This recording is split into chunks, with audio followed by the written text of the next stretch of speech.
Hola, mis queridos hermanos, que la paz de nuestro Señor Jesucristo esté con nosotros. Quiero que estudiemos Juan, capítulo 1, del 1 al 8. Hizo además Jesús muchas otras señales en presencia de sus discípulos, los cuales no están escritos en este libro, pero éstas se han escrito para que creáis que Jesús es el Cristo, el Hijo de Dios, y para que creyendo tengan vida en su nombre. Juan 20, del 30 al 31. Los comentaristas bíblicos de todos los tiempos han comprendido entre sí para describir la grandeza del Evangelio que escribió Juan. Usan palabras como joya y diamante para referirse a su belleza, tierno, y la frase el corazón de Cristo para demostrar su espíritu y voz de trueno, haciendo referencia a su poder e impacto. La verdad es que ninguna de las expresiones es exagerada. Este libro es una combinación fascinante de leche y viandas. Presenta simultáneamente un mensaje bellísimo en su sencillez, así como verdades de grandes profundidades que nos han dejado pasmados por 1900 años. Alguien ha dicho que Juan es como un gran río cuyo caudal es suficiente para que un elefante nade, pero que contiene vados que donde las ovejitas más tiernas pueden brincar. El libro no es un repaso ni una nueva forma literaria de los contenidos en Mateo, Marco y Lucas, quienes presentaron a Cristo y su mensaje en un ambiente histórico, cada uno escribiendo desde el punto de vista distintivo. En ellos se nota más el elemento cronológico.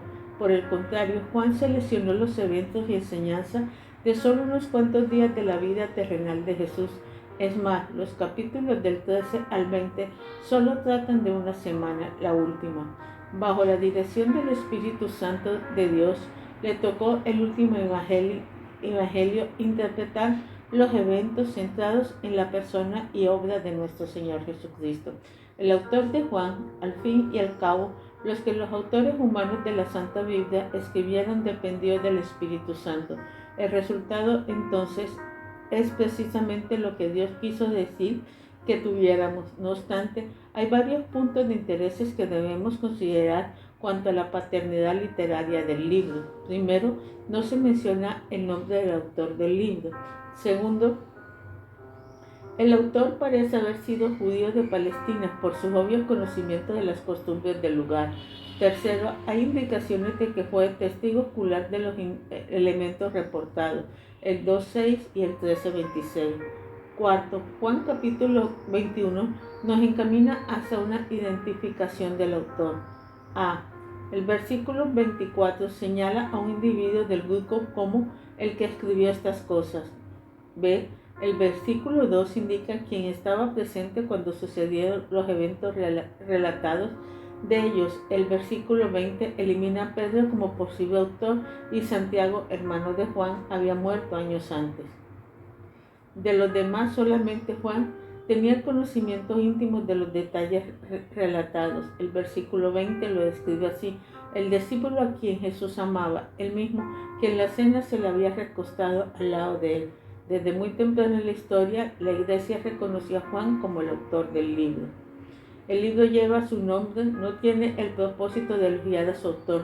Sin embargo, ya que lo identificamos como Juan, cabe mencionar algunas de las características de Juan.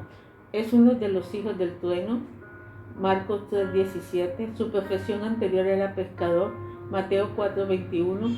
Fue de los primeros en seguir a Cristo, Mateo 4.21. Llegó a ocupar el lugar muy especial como miembro del grupo más íntimo de Jesucristo. Estuvo con Cristo en el monte de la transfiguración, Marcos 9.2. Estuvo en el jardín de Getsemaní, Marcos 14.33. Se dominaba el discípulo a quien Jesús amaba. Jesús, el mismo que en la cena se le había recostado al lado de él, Juan 21.20. Aparentemente respondió bien a las instrucciones y aún a las reprimendas del Señor, Mateo 20.28. Tan estrecha la relación entre Cristo y Juan que en la cruz el Señor le encomendó el cuidado de su Señor amado, Juan 19.26-27. Se cree que el otro discípulo de Juan 18.15 y el discípulo que era conocido del sumo sacerdote del versículo 16 Conocido significa que tiene acceso al lugar del juicio, pero lo más importante, Juan se animó a estar presente durante el mismo. Según lo que se sabe de la historia, el apóstol Juan sobrevivió a los demás apóstoles y murió tiempos después de un largo ministerio en Asia Menor. Aún el apóstol Pablo había muerto muchos años antes que Juan. Semejante larga vida y ministerio es muy significativo porque proporciona al apóstol una perspectiva muy especial. Quiere decir que vio a la iglesia salir de la infancia. El resto del Nuevo Testamento fue escrito antes de su muerte. No cabe duda que él tenía en la mano la copia de los libros que ya circulaban. Es más, ya había empezado a aparecer en las iglesias las doctrinas erróneas. Juan, bien instruido y ahora ya maduro, estaba bien facultado para tratar semejantes desvíos. El enfoque de su evangelio lo demuestra. Entonces reflexionemos un poco. Los que poseen la misma característica de Juan pueden servir bien al Señor. A. Principian por conocer bien a Jesucristo. B. Lo siguen de cerca. Escuchan y aprovechan las enseñanzas de Jesús, inclusive las exhortaciones o llamados de atención. D. Se dedican al servicio. C. Reflexionan constantemente de las enseñanzas de Jesús. Y F. Dedican la sana doctrina con madurez espiritual. La fecha del libro, los descubrimientos arqueológicos confirman que ya circula el cuarto evangelio entre las iglesias primitivas a principios del segundo siglo. A base de eso y de otros factores, los eruditos han establecido el periodo de su composición entre los años 85 y 95. Probablemente fue escrito desde Éfeso, donde el apóstol tuvo su ministerio por varios años. El libro tiene un propósito. Los que aceptamos que Dios dirigió a los autores de la Biblia, reconocemos que había una concordancia completa en la interacción del Señor y el escritor. El presente autor no deja duda en cuanto a su propósito principal en el 20, 30, 31. En primer lugar, este texto, además de Juan 21, 25, indica que el Evangelio contiene material seleccionado, es decir, hubo muchas más cosas que ocurrieron y por ende mucho más que se pueden haber incluido. El diseño del Espíritu Santo para el cuarto evangelio hizo que el autor escogiese de entre todo el material posible lo que más contribuyó a sus propósitos. El Espíritu Santo guía a Juan en la selección de los detalles más importantes. La palabra señales es probable que la lista total de las maravillas que hizo Cristo sea mucho más grande que las 35 mencionadas por los evangelistas. Lo interesante es que Juan incluyó solamente 7 de ellas, 5 que no aparecen en los primeros 3 evangelios. Además, el término que se emplea para referirse a ellas en el 20-30 de señales no usa un vocablo de milagros como los autores sinópticos, los primeros 3 evangelios del Nuevo Testamento. El Espíritu Santo le dirigió a usar una palabra que hacía hincapié en el propósito del milagro, es decir, no llama la atención a la espectacular hecho de los milagros, porque sí lo era, para despertar asombro. Tampoco deja la impresión de que era algo mágico, más bien indica que había un propósito, un significado más allá de lo que los ojos físicos contemplan.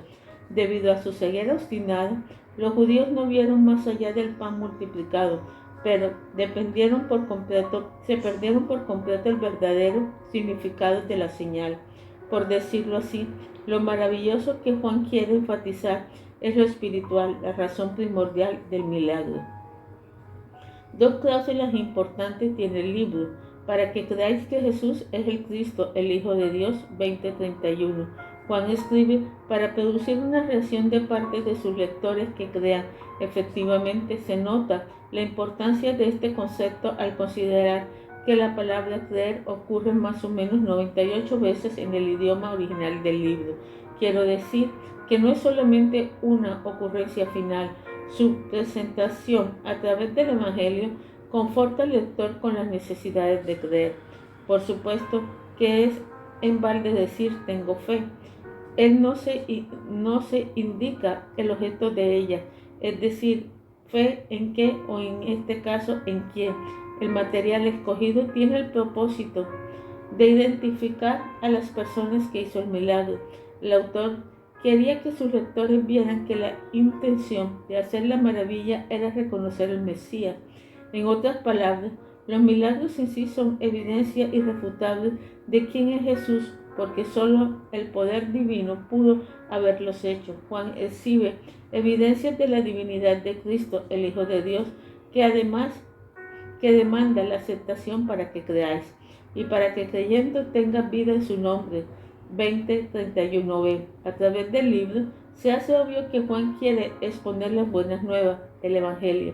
En el versículo 31, su mensaje es ineludible: el aceptar la verdad que hay detrás de los milagros, el verdadero sentido de las señales y depositar la confianza en la persona que la hizo, produce vida, la vida en la cual se refiere a la eterna, la misma del que habló en el capítulo 3:16, vida.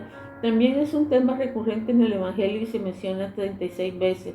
Juan es un evangelista en todos los sentidos de la palabra. Todavía lo es. El lector del siglo XX le toca considerar las evidencias tan sustancial que aporta y todos los del corazón aceptable creyendo. Solamente así estamos y alcanzaremos la vida eterna. Hay un bosquejo de Juan 20:30-31, lo dice según el doctor Tenney. Primero, revelación, versículo 30. Segundo, reacción, versículo 31. Y tercero, restauración, versículo 31b. Lo cierto es que se podía aplicar esta pequeña homilia a toda la Biblia y a todo el plan de Dios. Él ofrece un resultado, en este caso la vida. No se deja al criterio de la imaginación la manera de lograrlo. La Biblia revela lo que Dios exige para poder disfrutar de lo que Él brinda. El objetivo de Juan puede resumirse en pocas palabras: presentar a Jesús, su persona y su propósito. Cualquier estudio del libro que pierda este enfoque había fallado por completo. Cualquier lector del cuarto evangelio que no haga hincapié en este tema no habrá comprendido la intención del Espíritu Santo. Cuidado. En los primeros 3 libros del Nuevo Testamento fueron varios los que hicieron la pregunta: ¿quién es Jesús? Mateo 21:10, Marcos 4:41 y Lucas 5:21. Juan expone la respuesta en forma muy completa: Jesús es el Cristo, el Hijo de Dios. Juan 20:31. Entonces, no ha de sorprender al lector encontrar en sus 21 capítulos tantas descripciones del Hijo de Dios y sus 7 discípulos. Los 7 soy yo. Primero, yo soy el pan de vida. 6:35, yo soy la luz del mundo. 8:12, yo soy la puerta de las ovejas. 10:7, yo soy el buen pastor. 10:11, yo soy la resurrección y la vida. 11:25, yo soy el camino, la verdad y la vida. 14:6, yo soy la vid verdadera. 15:1. Estas descripciones vinieron del labio del mismo Cristo y cada uno merece su estudio por separado. La gente dice: ¿quién eres? Cristo dice: yo soy. Ya hemos comentado el significado del término señal. El autor selecciona algunas de las maravillas que hizo Jesús con el fin de comprobar quién era y para iniciar a sus lectores a que creyeran en él. De los 7 milagros denominados señales, 5 aparecen solamente Juan. Todo se encuentra en los capítulos 11 al capítulo 11 del Evangelio. Las 7 señales: transformación del agua en vino en Canaán 2:1-11, la curación del hijo del oficial de Capernaum 4:46-54, la curación del inválido de Betesda 5:1-18, la multiplicación de los panes en el monte 6:5-14, el andar sobre las aguas en Galilea 6:16-21, la curación del ciego en Jerusalén 9:1-7, la resurrección de Lázaro en Betania 11:1-45. Entonces podemos decir que el bosquejo del libro puede ser así: A. El verbo rechazado 1:1-12:50. B. El verbo apreciado del 13:1-17:26. C. El verbo crucificado 18:1-19:42. Y D. El verbo resucitado del 21-21:25. Para quienes en verdad quieren conocer a Cristo, por fin Llegamos a la parte más bella del libro, el análisis de lo que el Espíritu Santo quiso que Juan escribiera. El Evangelio de San Juan representa al lector que aún no ha expresado ningún deseo de conocer a Cristo, una descripción verídica de quién quiere ser su Salvador y sin enseñar su oferta de quién será su juez. La revelación demanda una respuesta. 1 del 1 al 18. Todos los 4 evangelios empiezan con un prólogo o introducción. Juan es el único de ellos en que hace una apertura netamente teológica. Como alguien ha notado, no se detiene para presentar a sí mismo ni para defender sus derechos a escribir. De una vez positiva y hasta dogmáticamente se lanza a su tema principal. Tanto así que los primeros 2 versículos, siendo tan cortos, nos arroja de inmediato a las aguas profundas de la eternidad pasada. Juan introduce el término verbo y 3 importantes verdades en cuanto a él. El verbo amplia comunicación, al igual que una palabra transmite una idea. Era un vocablo muy común en aquel entonces, pero al aplicarlo al Hijo de Dios, Juan le da un sentido especial. Es Jesucristo, la revelación completa del Hijo de Dios, Hebreos 1:2. En él, todos los propósitos, planes y promesas divinos llegan a la culminación. Más adelante, en el libro encontramos que podemos saber de Dios Padre solamente a través de Dios Hijo, Juan 14:7-9. Él lo revela, o sea, lo comunica. ¿Cómo es Dios? Escucha el verbo. Tres importantes verdades. La presencia del verbo 1:1. La historia de nuestro Señor Jesucristo no empezó en Belén, en el principio era el verbo. Juan el Bautista anuncia que Cristo ya existía, 1:15. Jesús mismo dijo, antes de que Abraham fuese, yo soy, 8:57. En su bellísima interacción del capítulo 17, se expresó así, Padre, glorifícame tú para contigo, con aquella gloria que tuve antes de que el mundo fuese. 11:17-5. Juan 1:1 declara que cuando lo que conocemos como tiempo, espacio y materia fueron creados, Cristo ya era. ¿Cómo es la personalidad del verbo? 1:1 nos dice, por cierto, la expresión el verbo era con Dios es muy interesante. Con a la par de indicar a 2 personas enfocados la individualidad de la segunda, Dios Padre y el verbo a la vez. Así Juan contrarresta la idea de algunos que dicen que Cristo no tiene identidad o personalidad propia. A través de los años, algunas personas han tratado de enseñar que Cristo era solo una emanación de Dios, es decir, que era como un rayo de luz que salía de la divinidad. No, dice Juan, es una persona. Cristo no es solo una influencia, es una persona. La aparición del verbo con el Padre 1:1, el verbo era Dios, es decir, igual a Dios. Tenía la misma característica que Dios Padre. Esta frase arroja más luz sobre la anterior, era con Dios. Allí se declara que Cristo es un individuo, o sea, una persona a la par del Padre. Ahora agrega que es igual a Dios. Lo que se atribuye a Dios también lo tiene Cristo. Es así que desde un principio Juan presenta a Cristo como Dios. No da lugar a aquella que lo creía negar. Era y todavía es una verdad básica. La autoridad del mensaje del Salvador descansa en la autenticidad de su persona. El hombre por fuerza tiene que responder a lo que dijo el Hijo de Dios, precisamente por quien era, y el evangelista deseaba recalcar ese conocimiento. Sin embargo, no querían solo impresionar el intelecto de sus lectores, querían que creyeran para la vida eterna. La obra del verbo. Etapas anteriores de su nacimiento, 1, 3 al 5 y el 10, antes de la llegada a Belén, antes de Abraham y antes de Adán, el Hijo de Dios estaba muy activo.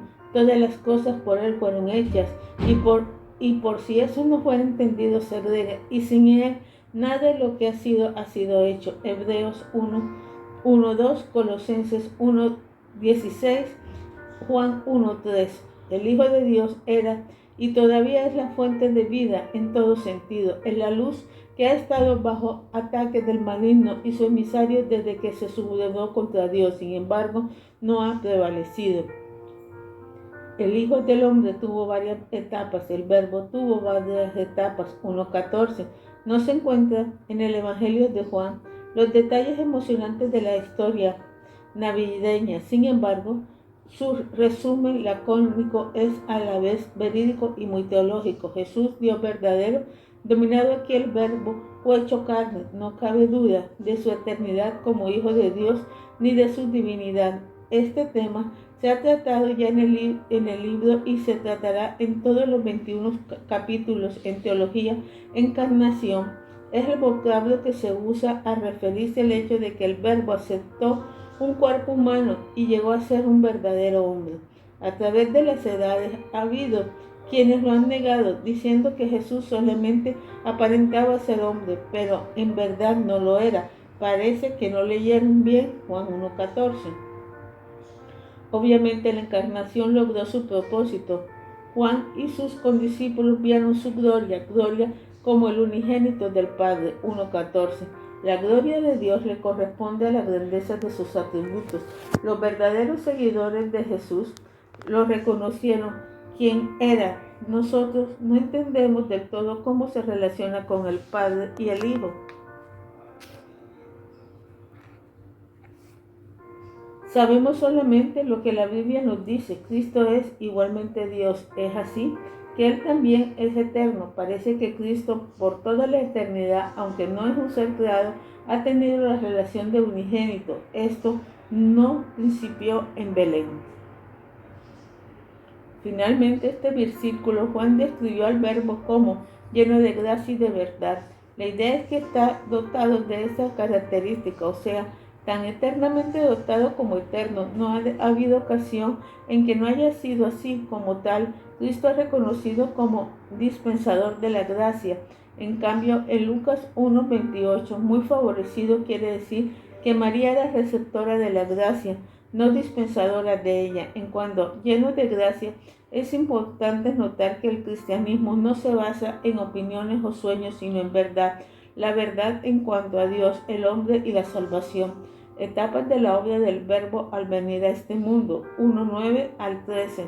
La porción contiene una interesante mezcla de elementos positivos y negativos. Lo positivo, los versículos anteriores han identificado al Verbo como la luz.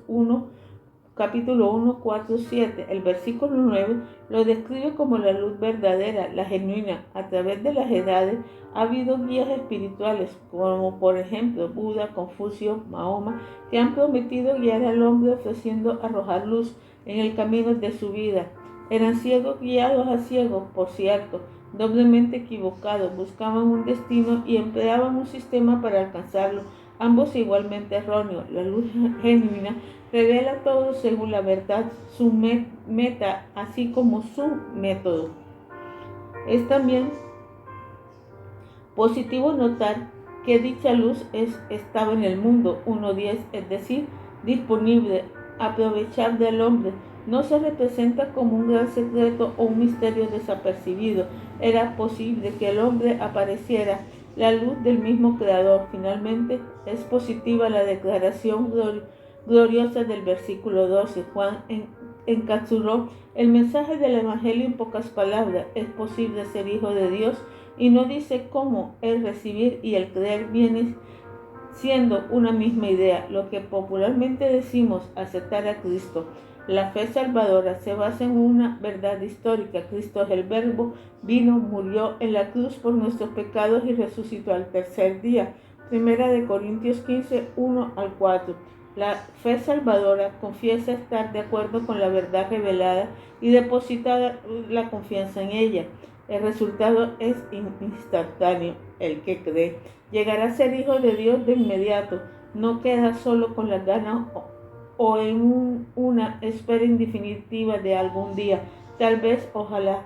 No depende de futuras obras buenas y de pasar por el purgatorio. En el mismo momento en que tú dices, cree o recibe a Cristo, uno llega a ser miembro de la familia de Dios. Es interesante observar que un niño no puede controlar su origen, sino que depende de su padre. Así es en lo espiritual también. Dios es el autor de la vida eterna, es el quien comunica, Él es quien inicia y termina la obra de salvación. 1:13. Pensemos entonces, si has dicho que creer en Él y creer en su nombre se refiere a una misma idea, ¿cómo es esto? En contexto como el presente, la palabra nombre significa, siempre se refiere a la revelación de lo que es y lo que hace la persona. Cristo llamará su nombre Jesús porque Él salvará a su pueblo de los pecados. Mateo 1:21. El nombre revela su carácter y su obra. Es que razón del creyente canta, Cristo siempre ensalzaré y adoraré tu nombre. Lo negativo. En primer lugar, el mundo no concebió la luz. El hombre no admitió la presencia del Creador. ¡Qué tragedia! Y esta es la condenación, que la luz vino al mundo y los hombres amaron más la tiniebla que la luz, porque sus obras eran malas. 3:19. Repitiendo, Juan dijo, a los suyos vino y los suyos no lo recibieron. 1:11. Cristo el Mesías Rey vino a apropiarse de lo que era de él su reino. Sin embargo, los judíos de aquel entonces, ciegos y obstinados, optaron no ser sus súbditos. En apenas 11 versículos del primer capítulo de Juan, tenemos 3 referencias al rechazamiento. Capítulo 1, el 5, el 10 y el 11, tema importante en casi todo el resto del libro. A Dios jamás le vio. El unigénito Hijo que está en el seno del Padre, Él le ha dado a conocer. 1:18. Como nadie ha visto a Dios, era imposible para el hombre seguir viéndolo, viviendo. Más adelante en el capítulo 4, Jesús explica el por qué Dios es Espíritu. 4:24. Además, los ojos del ser humano no están ni equipados ni autorizados para apreciar la región espiritual. Bien es cierto que en el Antiguo Testamento cuentan que Jehová hablaba a Moisés cara a cara, como hablar cualquiera de sus compañeros. Éxodo 33:11. Ese versículo y otros semejantes indican la relación estrecha y esta única que existe entre el líder de los judíos y su Dios. También indica que Dios se ha descrito a sí mismo el hombre en términos asequibles, usando la palabra cara, aunque no hay ninguna indicación de que un espíritu tenga cara o mano. Salmo 63:8, ojos. Salmo 32:8, ni brazos. Salmo 77:15. Sin embargo, como las citas bíblicas indican, estas características se atribuyen a Dios. La verdad es que el omnipotente Dios es un espíritu que posee en lo infinito las características del hombre tiene en lo finito. Es decir, Dios tiene capacidades ilimitadas, las cuales el hombre tiene solamente en forma limitada. Pero, gracias a Dios, hubo una gran intervención divina.